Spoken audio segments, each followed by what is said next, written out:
Assalamualaikum warahmatullahi wabarakatuh. Balik lagi bareng kita di podcast Komite Kemanusiaan Indonesia. Udah ada Bang Hanif Mubarak. Assalamualaikum warahmatullahi wabarakatuh. Assalamualaikum warahmatullahi wabarakatuh. Beliau merupakan pemilik dari atau owner dari sakof.com, sebuah usaha dropshipper. Nah, sekarang kita karena bersama dengan Bang Hanif nih, yang merupakan owner dari sakof.com yang juga dropshipper, kita mungkin akan nanya mengenai ekonomi, finansial, dan lain-lain. Untuk kaula muda, tetap ditonton sampai akhir. Ini banyak ilmunya. Jadi gini Bang Hanif. Ya. Semenjak pandemi di tahun 2020 ini, dari bulan Maret kalau yang salah ya, awal-awal Maret itu kan. Awal Maret masuk Indonesia ya? Iya, awal Maret itu. Kita kemudian ada lockdown, terus kemudian ada PSBB, terus kemudian ada beberapa yang bahkan ada banyak yang melakukan PHK di perusahaan itu.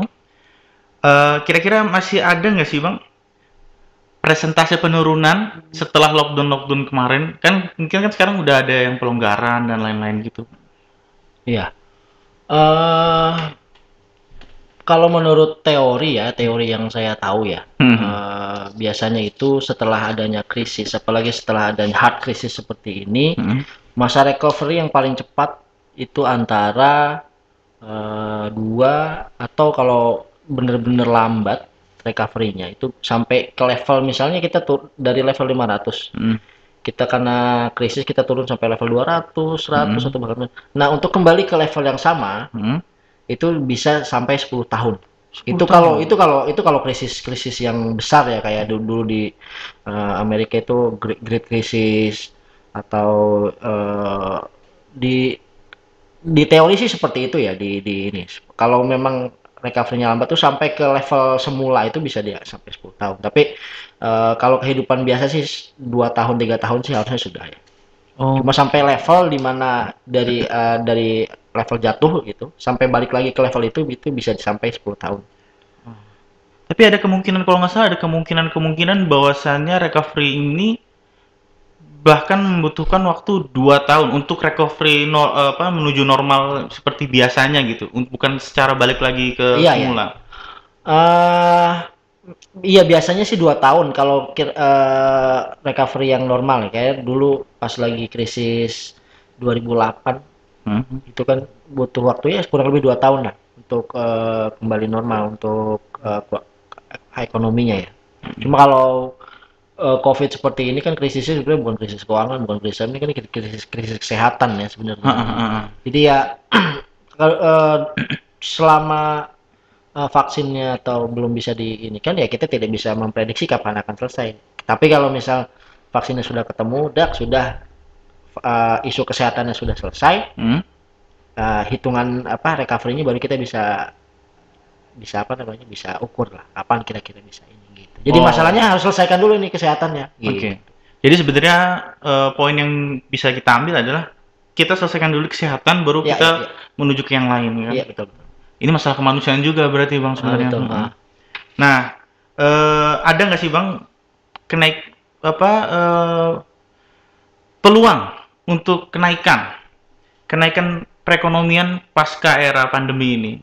Mungkin karena kalau tahu saya Bang ya, karena pandemi ini orang-orang mulai berpikir gimana caranya mendapatkan uang, terus kemudian mulai berkreasi, menciptakan apa gitu. Yang jelas siklus ekonomi itu kan sesuatu yang selalu berulang ya. Berulang dari awal manusia mungkin ya, selalu terus berulang. Dan ekonom akhir-akhir ini sudah bisa memetakan bahwa biasanya sekian tahun sekali akan terjadi krisis kecil, sekian tahun sekali akan terjadi krisis besar dan sebagainya gitu. Kalau menurut menurut yang saya baca dan saya ketahui ya, setelah krisis itu pasti akan ada, kalau setelah krisis besar ya seperti ini akan terjadi namanya era kemakmuran yang sangat panjang. Oh. Iya, biasanya seperti itu. Di mana apa kegiatan ekonomi akan bergairah, kredit-kredit bank akan Berkurang. mudah gitu loh untuk orang-orang untuk Oh. aksesnya. Jadi likuiditas di masyarakat itu akan apa namanya akan banyak gitu. Uang akan turun banyak. Apalagi negara-negara besar itu kan kebanyakan cetak uang nih kayak Amerika dan sebagainya itu kan berapa triliun kalau kayak di apa ke rupiah kan itu luar biasa. Luar biasa. Dan biasanya itu dananya pasti akan masuk ke negara berkembang seperti Indonesia. Jadi saingan kita kalau untuk ini ada Indonesia, Malaysia, Vietnam, Filipina dan sebagainya. Itu kalau kita bisa manage ini krisis kesehatan dengan benar, maka potensi uang yang sudah dicetak oleh Federal Reserve-nya Amerika itu akan ke kita gitu loh. Kalau ini sudah selesai gitu loh. Oke, berarti ini masalah saingan berarti ya antara negara-negara berkembang di. Iya, ya itu kan namanya investor pasti akan melihat mana sih yang paling menguntungkan nih, produktivitasnya mana yang paling tinggi gitu. Yang jadi problem sekarang di Indonesia itu tingkat produktivitasnya adalah kedua yang terendah di Asia. Asia Tenggara apa Asia ya, saya lupa. Cuma itu hasil dari penelitian di Jepang ya, agak lupa ininya apa namanya lembaganya apa. Jadi tingkat produktivitasnya itu kedua rendah gitu loh. Jadi makanya sejak tahun berapa itu pabrik-pabrik perusahaan multinasional yang ada di Indonesia itu kebanyakan pindah ke Vietnam, ya kan, Filipina, Malaysia dan sebagainya. Jadi kalau misalnya berkaitan sama pabrik yang pindah, apakah berkaitan juga dengan biaya sumber daya manusianya yang juga murah? Apa gimana? Biaya sumber daya kalau di rumus produktivitas total itu di ekonomi itu salah satu faktor saja. Oh. Salah satu faktor saja. Jadi bukan yang paling penting. Penting, tapi tidak yang paling utama. Oke. Ya. Jadi rumusnya itu kan kalau kita mengukur produktivitas itu output dibagi. Di situ ada labor, tenaga kerja, kemudian ada biaya-biaya terkait investasi dan sebagainya. Itu ada panjang yang bisa diukur. Ada kepastian hukum dan sebagainya. Gitu. Nah, untuk meningkatkan produktivitas, maka entah yang di atas output itu dibesarkan, karena nanti pembagian tetap yang atasnya dibesarkan akan produktivitas akan naik kan? Iya betul. Iya kan? Atau yang kedua itu outputnya tetap, tapi yang di bawah yang dikurangi, labor, biaya investasi dan sebagainya gitu. Nah di Indonesia ini biaya untuk berinvestasi itu yang mahal ya dibanding di negara lain itu. Jadi selain tenaga kerja yang ini yang dikurangi biayanya, harus ada kepastian hukum, kemudahan berinvestasi, biayanya nggak perlu banyak nyuap-nyuap lah. Yang bikin tinggi biaya di Indonesia biaya suap-suapnya. Coba jalan satu truk bawa logistik dari Sumatera ke Jawa itu habis berapa? Oh iya benar. Bensinnya berapa? Premannya berapa? Dihitung aja itu sudah nambah biaya sekian puluh persen gitu. Bahkan ada yang bilang itu 50%-nya itu adalah biaya pungli tadi. Truk lewat itu, ya kan? Betul. Itu. Nah, kalau itu bisa dipangkas, kepastian hukumnya ada dan sebagainya ada, secara rumus ya produktivitas akan naik. Jadi inti kalau investor tuh nggak masalah harga human resource atau harga gaji dan sebagainya itu tinggi selama produktivitasnya nyampe gitu.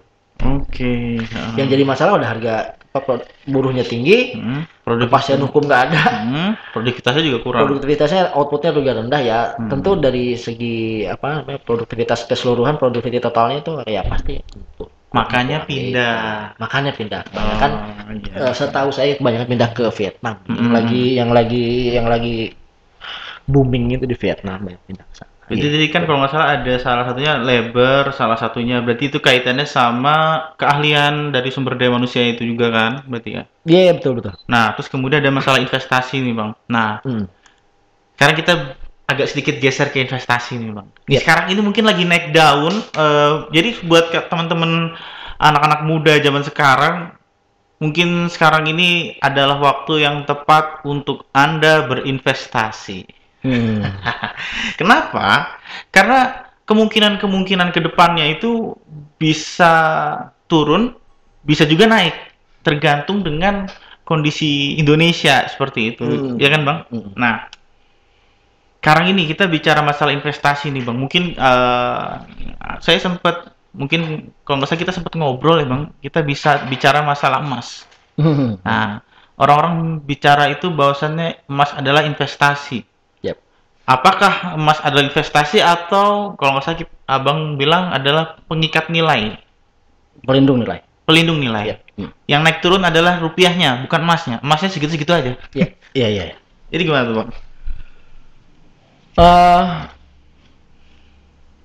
Definisi investasi setiap orang mungkin akan berbeda tergantung dengan pemahaman dan pendidikan masing-masing kan. Cuma kalau saya tentunya sebagai entrepreneur atau pengusaha itu dari beberapa sumber yang kemudian saya baca dan saya konfirmasi dan sebagainya, emas itu di dunia usaha di dunia pengusaha itu bukan sebagai alat investasi memang.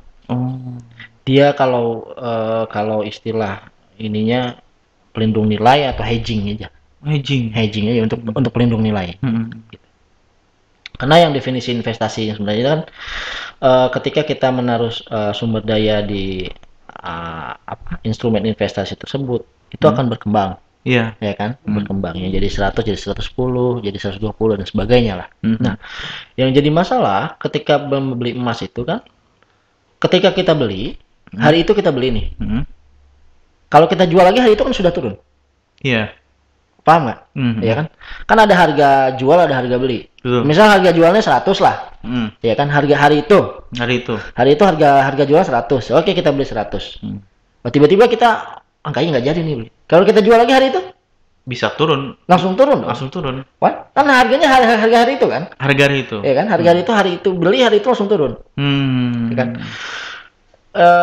Yang kedua, emas itu salah satu yang dizakati nilai emasnya. Oh. Ya kan? Iya. Kalau kita sebagai muslim ya.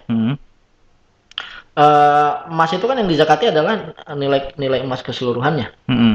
Ya kan? Misal kita punya emas berapa ya? Sekilo lah. Ya 400 juta lah misalnya. 400 juta. Yang dizakati ya 400 juta itu kan? Iya. Ya kan? Akan beda dengan misal kita punya properti. Oh. Nah, kita punya properti senilai 400 juta. Itu dikontrakin. Yang dizakati yang 400 juta apa hasil kontrakannya? Hasilnya kan? Ya kan? Secara hitung-hitungan ekonomi akan lebih menarik yang mana? Yang dizakatinya. Kan namanya zakat kita mengeluarkan ya. Kita merasa rugi lah gitu. Ada nilai-nilai itunya, Kutip rasa rugi. Ya, rasa rugi. Gitu.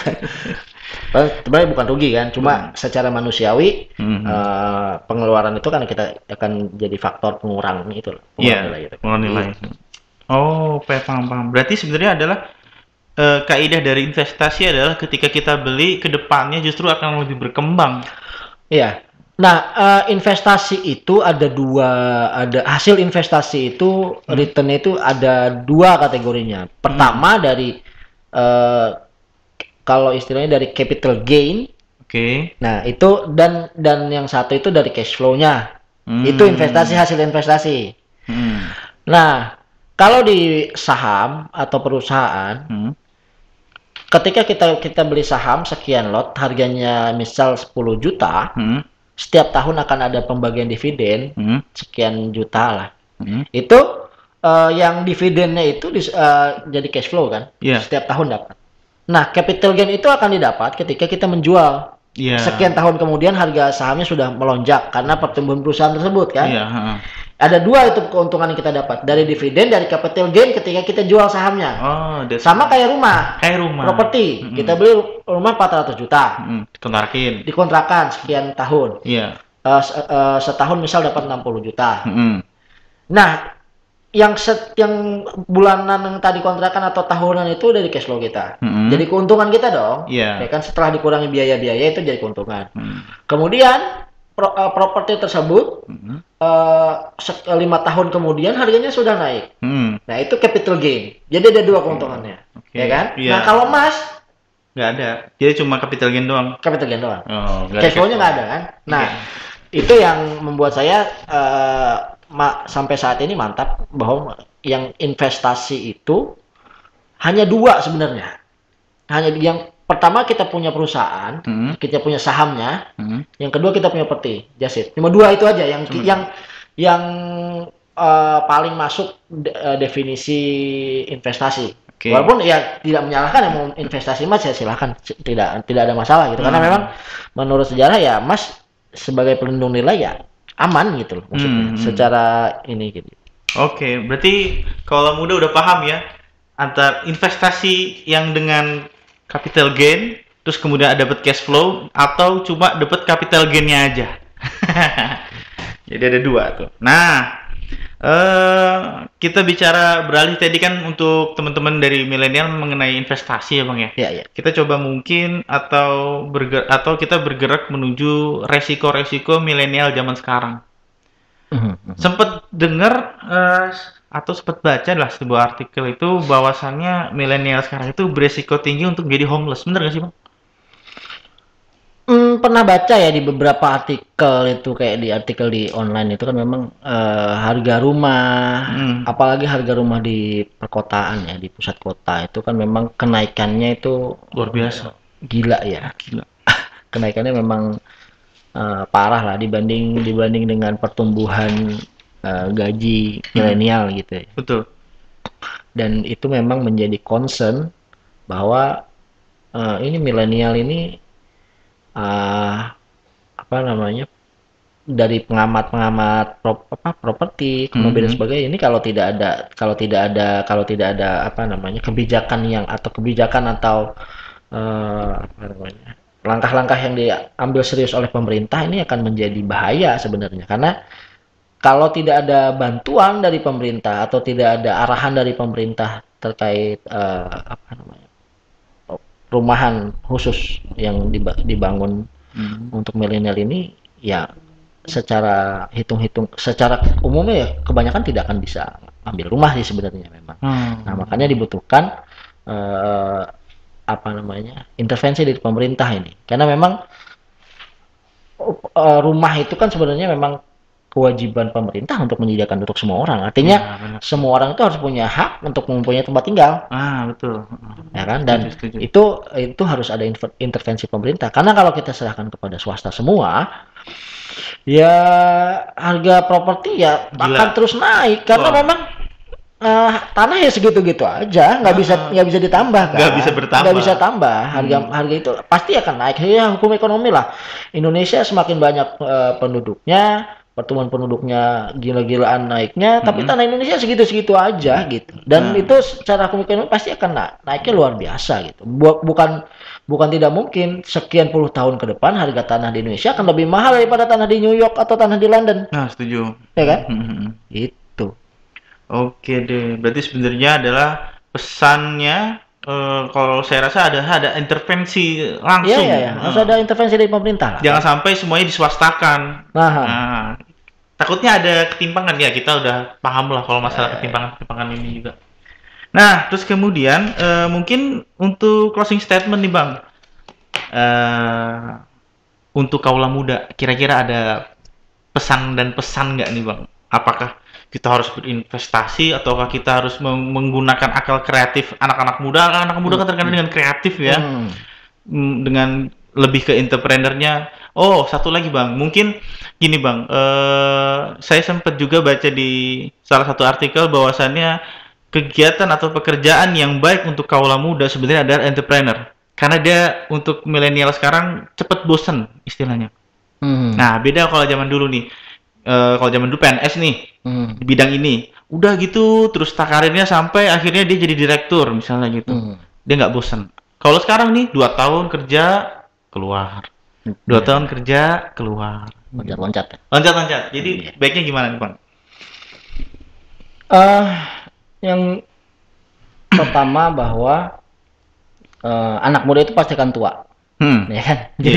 Jadi sebelum tua itu kita harus memanfaatkan apa yang ada di potensi kita sebelum kita tua ya. Iya.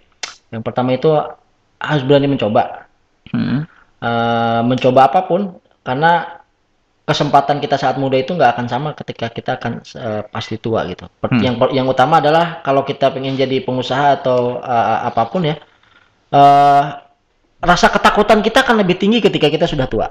Betul. Nah, kita takut anak kita nggak bisa makan, anak kita nggak bisa bayar sekolah, anak kita nggak bisa bayar kuliah gitu. Kalau sekarang kan kita masih muda, anak mungkin baru 1 dan umurnya masih kecil, biaya sekolah belum tinggi, kebutuhan akan rumah juga belum tinggi. Artinya resiko-resiko sebenarnya rendah lah untuk anak muda, ya kan? Kemudian apa lagi tadi pertanyaannya? Masalah apa namanya, pesan untuk milenial. Oh, milenial. Tadi kan ada bilang ini ya, apa milenial itu sekarang itu gampang bosen, loncat-loncat dan sebagainya dah, dipindah-pindah gitu-gitu. Nah, kalau menurut saya yang paling yang sekarang ini adalah ketekunan itu tidak akan mengalahkan apapun. Artinya ya, yang kelemahan dari anak muda sekarang di dunia, karena di dunianya memang seperti ini, sangat cepat, sangat dinamis dan sebagainya. Kebanyakan anak muda sekarang itu kurang ketekunan. Kalau dulu orang memulai usaha itu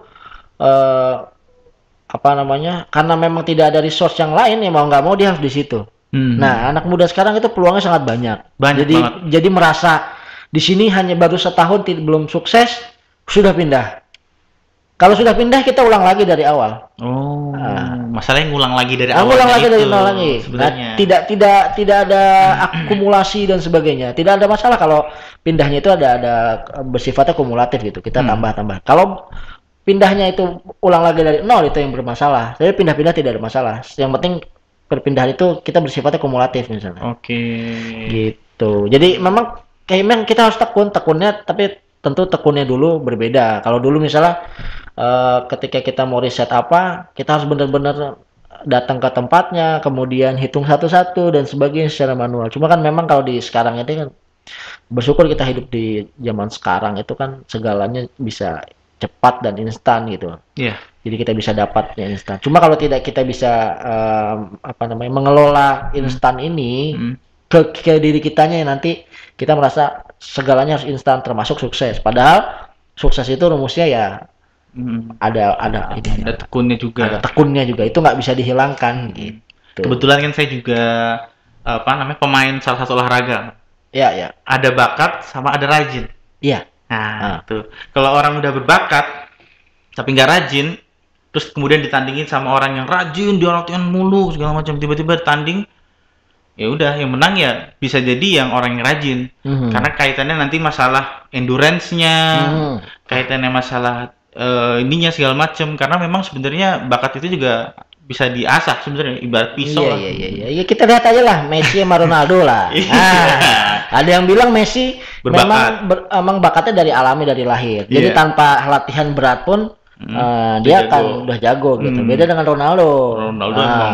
Ronaldo memang secara bakat mungkin kalah dengan Messi. Cuma dia gigihnya luar biasa, tekunnya luar biasa gitu loh. Karena membangun tubuh seperti itu tidak mudah. Betul. Pola latihan, pola makan dan sebagainya itu tekun memang. Tiap hari berulang, tekun, disiplin, itu kuncinya. Jadi ujung-ujungnya sama kan. Dua-duanya super mega bintang. Super mega bintang. Oke deh Bang Ani.